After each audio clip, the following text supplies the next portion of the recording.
steel band, today an established cultural institution, was born in the streets. These hills above Port of Spain are the home of the Whitco Desperadoes, one of the oldest and most notorious steel bands in Trinidad. The Desperadoes date back to the 1940s, when every community had its own steel band. Fiercely territorial, they battled like street gangs to control their turf. The bands no longer fight, but they continue to inspire steadfast local support. The Desperadoes, who started out in the rough and struggling neighborhood of Lavantillo, still draw most of their members from the community. The people of Lavantillo call the Desperadoes the pride of the hill. It's real beautiful to be a part of the family, knowing that is the greatest steel orchestra in the world. Beautiful from deep down inside, and to know that is what my neighborhood produces. What all of us in the neighborhood put hard blood, sweat and tears to bring that to the festival.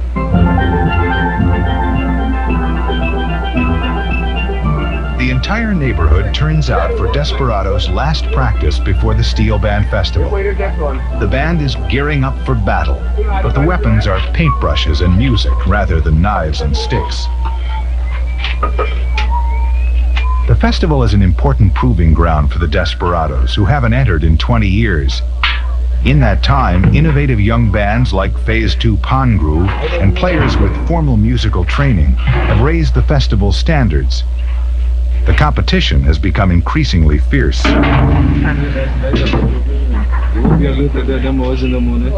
have a fighting chance, Desperadoes have recruited a talented conductor and arranger, Pat Bishop. What you saying? It's 8 people. It existed really before I knew anything as a tough band. Tough in the way, in the lifestyle. Tough in terms of the way in which the community organizes its business. The community is very much part of the band reflective of the community. And also superb players. All 47 musicians show up for the last practice before the festival. After months of hard work, they have one more chance to get it right. Kurt, let me hear you. You playing this part? All right, let me hear it again. 1, 2, 3, 4.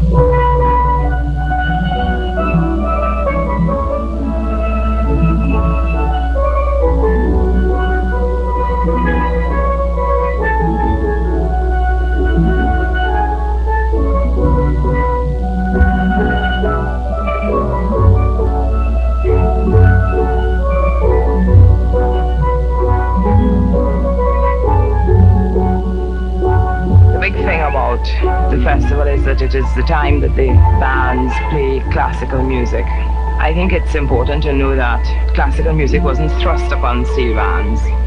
I think that in their search for legitimacy, ever since the 1940s, steel bands have been choosing to play classical music to, let us be truthful, the scandal of the middle classes, who considered that that was a kind of travesty, that they really should stick to playing calypsos or street music or whatever.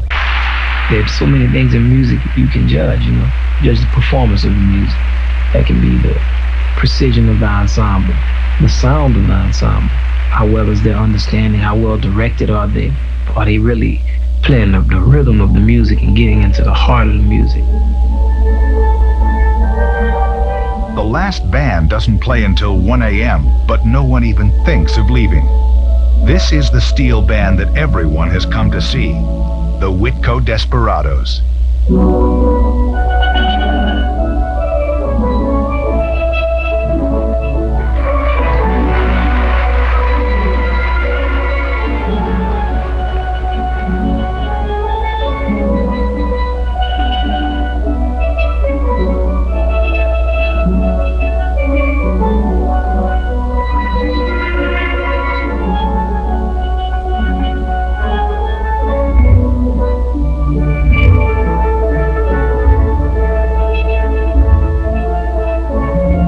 Desperadoes transform Borodin's Polovetzian dances into music of their own.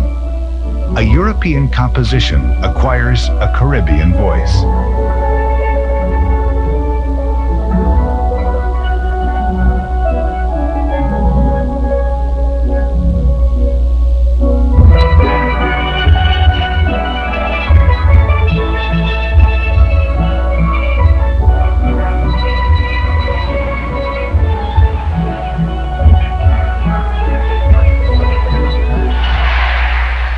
Despite their 20-year hiatus, the Whitco Desperadoes are the 1986 National Steel Band Festival champions. Phase 2 Pond Groove places third. Tomorrow night, all of the bands will be back in the pond yards, doing what they truly love, beating out a tune on a steel drum.